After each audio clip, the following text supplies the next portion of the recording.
Primer de tot, dir que les Snappets és un sistema d'aprenentatge digital de les àrees de llengua castellana, catalana, matemàtiques i anglès.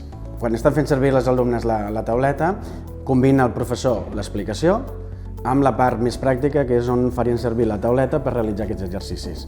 L'Snappet el que aporta és una part de complementar l'explicació del mestre i fer efectiva aquesta explicació a nivell dels exercicis, materialitzar aquesta explicació. El que abans fèiem servir un full o el mateix llibre, doncs ara ho tenim dins d'una tauleta amb uns continguts i uns exercicis molt específics de la matèria, seguint el currículum oficial.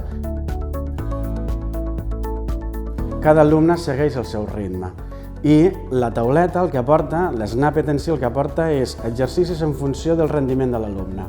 En funció dels resultats que va tenint l'alumne a cada exercici, l'Snappet li aporta un nivell més alt o li deixa que repeteixi aquell exercici que s'ha equivocat i que ell aprengui a partir del seu propi error.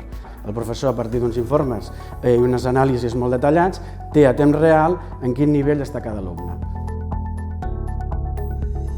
L'Snappet és un complement més de l'aposta que fa l'escola a nivell de noves tecnologies. Des del seu moment la informàtica, que ha quedat més cap al que és l'ordinador, i després també tenim a nivell d'escola que vam implantar en el seu moment la robòtica, des de parvulari fins a segon de batxillerat. A primària, en aquest cas, treballem molt el que seria programes com el Kibo, l'Scratch, el Lego Guido, i no deixa de ser tot un paraigües dins de les noves tecnologies a l'escola. Snappets, informàtica, robòtica.